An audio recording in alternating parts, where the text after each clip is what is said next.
జై శ్రీ గణేష. మనం మహాభారతం చెప్పుకుంటున్నాం. ఎక్కడున్నాం? ద్రోణ పర్వం 2వ ఆశ్వాసంలో ఉన్నాము. అభిమన్యుడు కౌరవులతో జరిగినటువంటి యుద్ధంలో దొంగ దెబ్బ తీయడంతో చనిపోయాడు. చనిపోవడంతో ధర్మరాజు ఏం చేశాడు? అసలు నా బిడ్డే లేనప్పుడు ఇంకా నేను బ్రతికుండడం ఎందుకు? చావైనా నాకెందుకు రావట్లేదు అని చెప్పేసి విపరీతంగా ఏడుస్తూ ఉన్నాడు. ఈ సమయంలో అర్జునుడు ఏం చేస్తున్నాడు? సంశభక్తులతో యుద్ధం చేస్తున్నాడు. అసలు అర్జునుడు వస్తే నేనేం చెప్పాలి? అసలు నాతో అవ్వట్లేదు, ఇంకా నేను బ్రతికుండి దండగాని విపరీతంగా ఏడవడంతో అతని దగ్గరికి వ్యాస మహర్షి వచ్చాడు. సో వ్యాస మహర్షి వచ్చి ధర్మరాజుకి మృత్యువు గురించినటువంటి కథ చెప్పాడు. అంటే మృత్యువు ఎలా పుట్టింది, ఎలా వస్తుంది, మృత్యువు వచ్చి ఏం చేస్తుంది, ఇదంతా కూడా వ్యాస మహర్షి ధర్మరాజుకు చెప్పాడు. ఆ తర్వాత ధర్మరాజు కాస్త నెమ్మదిస్తాడు. ఆ తర్వాత ఇంకా వ్యాస మహర్షి ఇలా అంటే కొంతమంది మహానుభావుల యొక్క కథలు చెప్తూ ఉన్నాడు. సో ఈరోజు ఎపిసోడ్లో ఇంకా వ్యాస మహర్షి ధర్మరాజుకు ఏం చెప్పాడు, ముఖ్యంగా సువర్ణాష్టమి కథ ఒకటి ఉంటుంది. ఆ కథలో భాగంగా 16 రాజుల కథ వస్తుంది. ఈ 16 రాజులు అనేవాళ్ళు ఇప్పటి వరకు అంటే ఆ వ్యాస మహర్షి కథ చెప్తున్నప్పటి వరకు భూలోకంలో ఉన్నటువంటి మహావీరులలో ఒకరు. అసలు వాళ్ళు ఏమయ్యారు, ఎందుకంటే ఈ 16 రాజుల గురించి విన్నా చదివినా అసలు వాళ్ళకి ఐశ్వర్యము, అదేవిధంగా ఆయుష్, ఆనందం వస్తాయని చెప్పేసి నారద వాక్ అనమాట. సో అదేంటి వ్యాస మహర్షి ధర్మరాజుతో చెప్తున్నటువంటి విషయాలు ఈ రోజు ఎపిసోడ్లో మనం కంటిన్యూ చేద్దాం. లోగడ శైబ్యుడి కొడుకు సృజయుడు అనే ఒక రాజు ఉండేవాడు. అతడు భూమండలాన్ని మొత్తం ఏకఛత్రాధిపత్యంగా పాలిస్తున్నాడు. కానీ అతనికి ఉన్నటువంటి లోటు ఏంటంటే పిల్లలు లేరు. పిల్లలు లేకపోవడంతో విపరీతంగా బాధపడుతూ ఉంటాడు. అసలు దానాలు, యజ్ఞాలు, యాగాలు ఎన్ని చేసినా కూడా కొడుకు పుట్టాడు. చివరికి ఒక రోజు నారద మహర్షి ఇతని దగ్గరికి వస్తాడు. వచ్చి ఏంటి ఎందుకు అంత దిగాలుగా ఉన్నావు అన్నప్పుడు, నాకు ఏముండి ఏం లాభము పిల్లలు లేనప్పుడు అంటే, అప్పుడు నారదుడు అంటాడు, సరే నా తపోశక్తి వల్ల నేను నీకు పిల్లలు కలిగేలా చేస్తాను, చెప్పు నీకు ఎవరు కావాలి, ఎలాంటి వాళ్ళు కావాలంటే, అయితే నాకు ఒక కొడుకును ప్రసాదించు. ఆ కొడుకు ఎలా ఉండాలి అంటే అతని మలమూత్రాలు, తేప, కన్నీళ్ళు, చెమట యావత్తు బంగారం కావాలి. అసలు అతని శరీరం నుండి వచ్చేది ప్రతీది కూడా బంగారమైపోతుండాలి. అలాంటి కొడుకు అంటే ఇప్పటి వరకు ముల్లోకాల్లో ఎవరికి కూడా ఉండనటువంటి కొడుకు నాకు కావాలి అని కోరుకుంటాడు. నారదుడు ఒక చిన్న నవ్వు నవ్వి సరే అని చెప్పేసి తదాస్తోని వెళ్ళిపోతాడు. కొన్ని రోజుల తర్వాత ఒక కొడుకు పుడతాడు సృజయుడికి. అతనికి సువర్ణాష్టవి అనేటువంటి పేరు పెట్టుకుంటాడు. ఎందుకంటే సువర్ణం అంటే బంగారం కదా, అలాంటి బంగారం ఎప్పుడు అతని నుండి వస్తుంది కాబట్టి సువర్ణాష్టవి అనేటువంటి పేరు పెడతాడు. ఇక ఆ కొడుకు కొంచెం పెరిగి పెద్దవాడయి బాలుడి వయసుకు వస్తాడు. వచ్చిన తర్వాత ఈ విషయం ఆ నోట ఈ నోట అందరికీ తెలిసిపోతుంటుంది అనమాట. ఇట్లా సువర్ణాష్టవి శరీరంలో ఉన్నటువంటి చెమట కూడా బంగారమే. ఆ బంగారం వల్ల ఆ రాజుకు విపరీతమైనటువంటి బంగారం వస్తుంది. దానివల్లనే అతడు దాన ధర్మాలన్నీ చేయగలుగుతున్నాడని చెప్పేసి. సో ఇలా ఇలా ఇలా దొంగల వరకు వెళ్తుందన్నమాట. సో ఎవరైతే దొంగలు ఉంటారో వాళ్ళు ఈ బాలుని మనం అపహరిద్దామని చెప్పేసి ఆ బాలుని ఎత్తుకెళ్తారు. ఒక అడవిలోకి తీసుకెళ్ళి కొన్ని రోజులు పెట్టుకుంటారు. అతని శరీరంలోంచి వచ్చే బంగారం అంతా తీసుకుంటూ ఉంటారు. ఈ లోపు వాళ్ళకి ఏమనిపిస్తుంది అంటే, అసలు వీడి శరీరం పైన ఇలా ఉంటే లోపట అసలు ఎంత బంగారం ఉందో, తరిగిపోనంత బంగారం అంతా వీడి శరీరం లోపటే ఉన్నట్టుంది అని చెప్పేసి ఒకసారి వాడి కడుపు చీల్చి చూద్దామని చెప్పేసి కడుపు చీల్స్తారు. ఇంతో సువర్ణాష్టమి చనిపోతాడు. దొంగలు చేసిన పనికి దొంగలు చనిపోగానే వాళ్ళ నరకానికి వెళ్తారు. సో ఇప్పుడు సువర్ణాష్టమి చనిపోయినటువంటి వార్త రాజుకు తెలుస్తుంది. రాజు విపరీతంగా ఏడుస్తూ, ఇంకా నా కొడుకు చనిపోయాక నేను బ్రతుకుండే లాభం ఏంటి, చావు కోసం ఎదురు చూస్తానని చెప్పేసి విపరీతంగా ఏడుస్తూ ఉంటాడు. అప్పుడు నారద మహర్షి అక్కడికి వస్తాడు. వచ్చి ఏంటి నీ బాధ ఏంటి సృజయుడా అని అడిగినప్పుడు, నువ్వు ఎంతో ప్రేమగా నాకు కొడుకునిచ్చావు, కానీ ఏం లాభము, ఇప్పుడు ఆ కొడుకు నాకు లేకుండా పోయాడు, నా కొడుకు లేని జీవితం నాకెందుకు అని చెప్పేసి విపరీతంగా ఏడుస్తుంటాడు. అప్పుడు నారదుడు సృజయుడికి ఈ 16 రాజుల కథ చెప్తాడు. అంటే ఈ 16 మంది రాజులు ఎవరంటే అప్పటి వరకు భూమండలాన్ని ఏలి కని విని ఎరగని కీర్తిని కూడా పెట్టుకున్నటువంటి వాళ్ళు. సో వీళ్ళ గురించి వినడం, వీళ్ళ గురించి తెలుసుకోవడం కన్నా పుణ్యఫలమైనటువంటి విషయం మరొకటి లేదు అనేది దేవవాక్కు. అది ఏంటి ఆ 16 మంది రాజులు ఎవరో నేను అడుగుతుంటాను చూడండి. సో ఇప్పుడు నారదుడు సువర్ణాష్టమితో ఇలా అంటాడు, ఏదో నీ కొడుకు చనిపోయాడని ఏడుస్తున్నావు, నీ కొడుకు ఒక్కడే ఉన్నాడనుకున్నావా, నీ కొడుకు ఒక్కడే చనిపోయాడనుకున్నావా, అసలు పుట్టిన ప్రతి వాడు కూడా చనిపోక తప్పుతుందా, ఏరి మన భూమండలాన్ని ఏరినటువంటి రాజులందరూ ఏమయ్యారు, ఒక్కసారి మరత్తు రాజును గుర్తు చేసుకో. అవిచ్యుతుడి కొడుకు హిమాలయ పర్వతాల కింద నుండి అద్భుతమైన యజ్ఞాలు చేశాడు, యజ్ఞశాలలు నిర్మించాడు. బృహస్పతి తమ్ముడే సంవర్తుడు అతనికి ఆ యజ్ఞానికి సంబంధించి ఉపద్రష్టగా వచ్చాడు. అన్నగారితో పంతం పెట్టుకొని మరీ వచ్చాడు సువర్తుడు. దేవేంద్రుడు, వరుణుడు మొదలైన దేవతలు, మహామునులు యజ్ఞానికి సహాయం చేశారు. పాలు, పెరుగు, పళ్ళు సమృద్ధిగా తర్పణ చేశాడు మరుముత్తుడు. ఇన్ని చేసిన వాడు ఏడి, ఏమైపోయాడు? కనిపించడే మరుముత్తుడు. సహోత్రుడు ఎంత గొప్పవాడు, సన్మార్గానికి పెట్టింది పేరు. అతడు ఎంతో మంది బ్రహ్మల్ని పూజించాడు, ఎన్నో వ్రతాలు చేశాడు, దేవతల్ని మెప్పించాడు. అతడంటే అభిమానించి దేవేంద్రుడు బంగారం చేపలు తాబేళ్లు కురిపించాడు.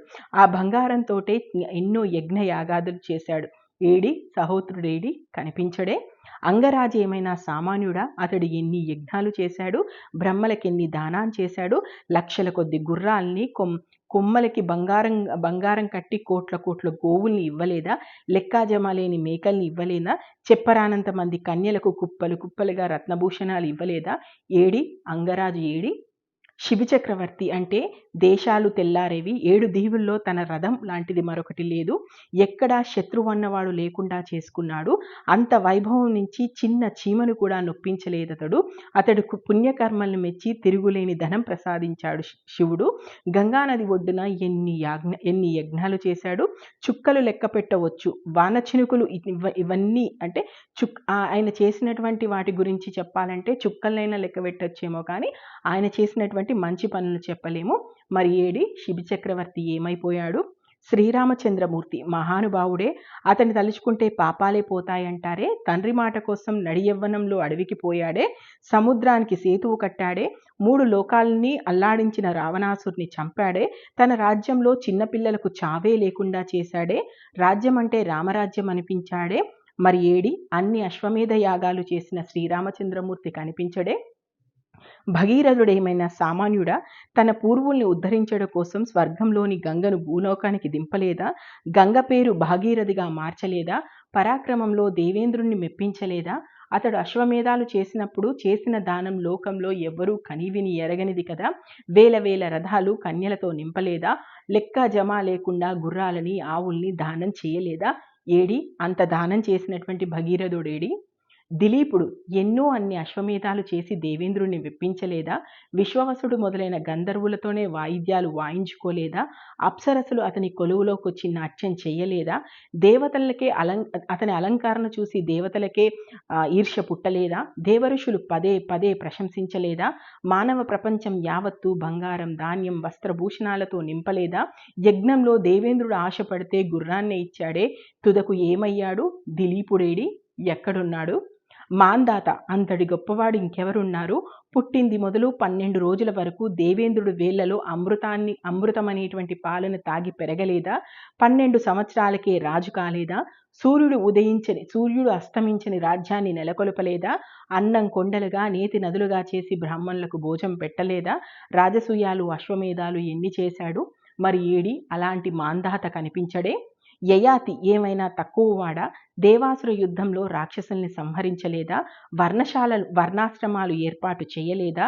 అగ్నోష్టమును, అశ్వమేధమును, వాజపేయమును, పౌండరీకమును మొదలైన ఎన్ని యజ్ఞాలు చేశాడు? బ్రాహ్మణులకి భూలోకం యావత్తు దానం చేయలేదా? తన కోసం చిల్లి గవ్వైనా దాచుకోలేదు కదయ్యా. మృత సంజీవిని విద్య తెలిసినటువంటి శుక్రాచార్యుడికి స్వయంగా అల్లుడే. మరి ఏడి యయాతి కనిపించడే? నాభోగుడు కొడుకు అంబరీషుడు గుర్తున్నాడా? వేలాది రాజుల్ని ఓడించాడే. ఎంతోమంది రాజుల్ని ఒక్కమోగున అతడి మీద దండెత్తి వచ్చినా అందర్నీ అడ్డుకున్నాడే. శరణన్న వారిని వదిలేశాడే. ఈ విశాలమైన భూలోకం యావత్తు పాలించాడే. ఎన్ని యజ్ఞాలు చేశాడు, ఎన్ని దానాలు చేశాడు. నవరత్నాల రాసులు దక్షిణాలు ఇయ్యలేదా? పాయసాలు, పిండి వంటలు వద్దు ఆకలి తీరింది అనే వరకు వడ్డించలేదా? మరి ఏడే కనిపించడే అంబరీషుడు? శశిబిందుడు సామాన్యుడా? 1,00,000 మంది భార్యలతడికి, ఒక్కో భార్యకి 1,000 మంది చొప్పున 10 కోట్ల మంది కుమారులను కన్నాడే. ప్రతి కొడుకు 100 మంది కన్యలకు బంగారు నగలతో కట్టబెట్టాడే. ప్రతి కన్యకు 100 ఏనుగులు, ప్రతి ఏనుగుకు 100 రథాలు, ప్రతి రథానికి 100 గుర్రాలు, ప్రతి గుర్రానికి 1000 పాలవాలు, ప్రతి ఆవుకు 50 మేకలు ఇచ్చాడే. కొడుకులు తాను చేసిన అశ్వమేధ యాగాలు అన్నీ ఇన్న ఏడి శశిబిందుడు కనిపించడే. అమర్త్యుడి కొడుకు గయుడు గుర్తున్నాడా? 100 ఏళ్లు బ్రహ్మాండమైన తపస్సు చేశాడే. అగ్నిదేవుడు ప్రత్యక్షమై వరం కోరుకోమంటే బ్రహ్మచర్యము, ధమము, శమము కోరుకున్నాడే. గొప్ప గొప్ప యజ్ఞాలు చేశాడే. 36 యోజనాల పొడవైన పెద్ద బంగారు వేదిక చేయించాడు కదా. దాని వెడల్పే 30 యోజనాలు, ఎత్తు 24 యోజనాలు. దాని నిండా వజ్ర వైఢూర్యాలు, నవరత్నాలు పొదగలేదా? యజ్ఞం ముగిశాక అదంతా బ్రాహ్మణులకు దానం ఇవ్వలేదా? అతని పేరునే కదయ్యా గయ అంటున్నాం. మరి ఏడి గయుడేడి కనిపించడే. ఇంకా నారదుడిలా చెప్తుంటాడు.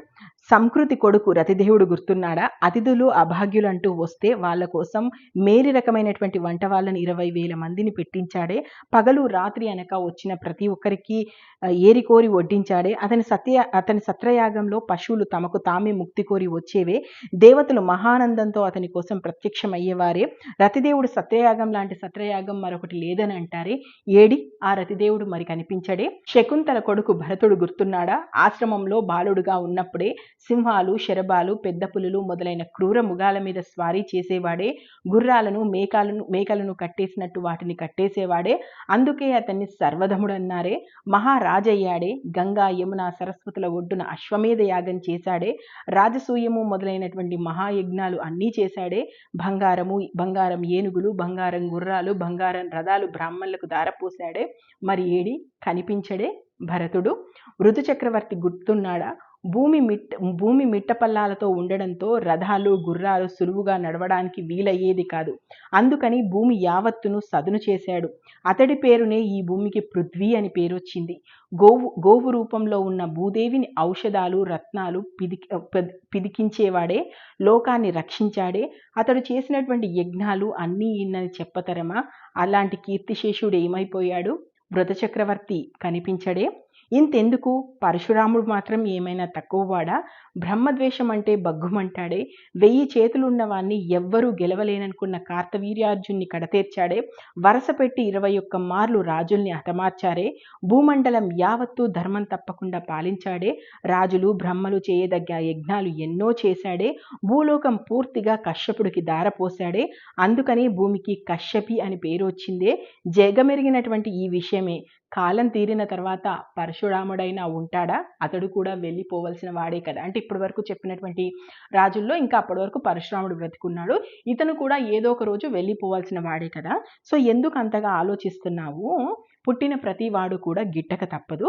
కాబట్టి ఇప్పటికైనా ఇంతమంది కథ విన్నావు కదా. అంటే ఎవరైతే ఈ 16 రాజులు ఉన్నారో వీళ్ళ కథ వింటే ఆయువు, పుణ్యము, ఐశ్వర్యం కలుగుతాయి. కాబట్టి నీవు ఇప్పటికైనా సరే నీ బాధ నుంచి, అంటే నీ ఏడుపు నుంచి బయటపడు. పుట్టిన ప్రతి ఒక్కరూ చావక తప్పదే అంటారు.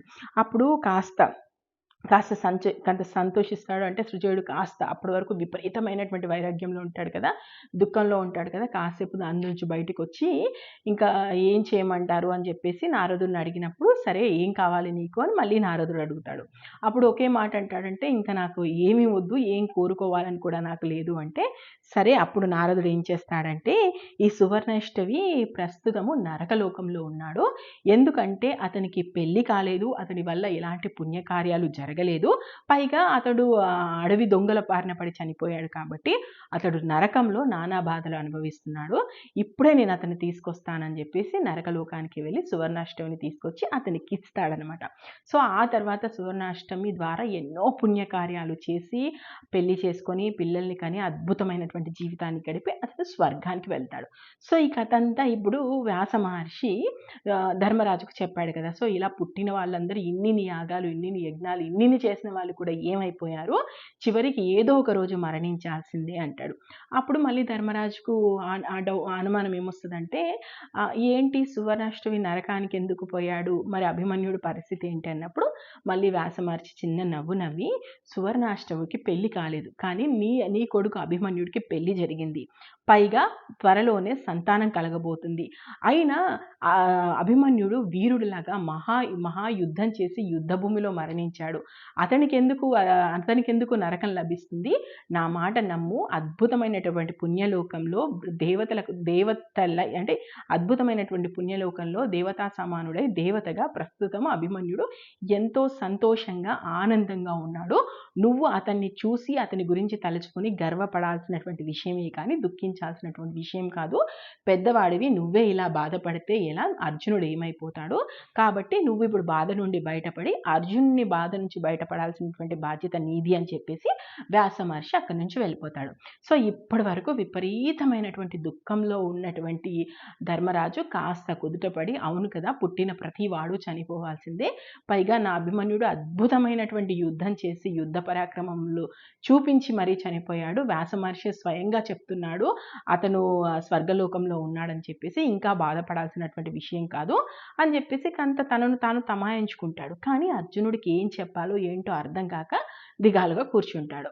సో మళ్ళీ ఇప్పుడు ధృతరాష్ట్రుడికి సంజయుడికి మధ్య జరుగుతుంది కదా, మళ్ళీ ఇలా ధృతరాష్ట్రుడు సంజయుని అడుగుతాడనమాట, సంజయ మరి ఏంటి ఆ తర్వాత ఏం జరిగింది, ధర్మరాజు ఏం చేశాడు, అసలు సంశభక్తుల్ని చంపడానికి వెళ్ళినటువంటి అర్జునుడు ఇంకా రాకపోవడం ఏంటి, ఎవరు వెళ్ళి ఇంతసేపు అవుతున్నా అభిమన్యుడు చనిపోయాడు అనేటువంటి వార్త అర్జునుడికి చెప్పలేదా, ఏం జరిగింది అంటాడు. సో మరి ఆ సంశభక్తుల్ని చంపడానికి వెళ్ళినటువంటి అర్జునుడికి ఏం జరిగింది, అసలు అభిమన్యుడు చనిపోయాడనేటువంటి వార్త అర్జునుడికి ఎలా తెలిసింది, ఈ వార్త తెలిసిన తర్వాత అర్జునుడు ఏమన్నాడు, ఏం ప్రతిజ్ఞ చేశాడు, ఆ తర్వాత కథ ఎలాంటి మలుపు తిరిగింది అనేది మనం రానున్న ఎపిసోడ్స్లో చూద్దాం. నేను మహాభారతం ఉన్నది ఉన్నట్టు చెప్తున్నాను, ఎక్కడ ఏ చిన్న సంఘటన కూడా వదలట్లేదు, ప్రతిదీ ఉన్నది ఉన్నట్టుగా చెప్పేటువంటి ప్రయత్నం అయితే చేస్తున్నాను. మీకు నచ్చితే ఆశీర్వదించండి. ఇప్పటి వరకు మహాభారతంలో ఏం జరిగిందో తెలుసుకోవాలనుకుంటే మన ఛానల్కి వెళ్ళండి, మహాభారతం ప్లేలిస్ట్ ఉంది, చూడండి. Thank you. జై హింద్.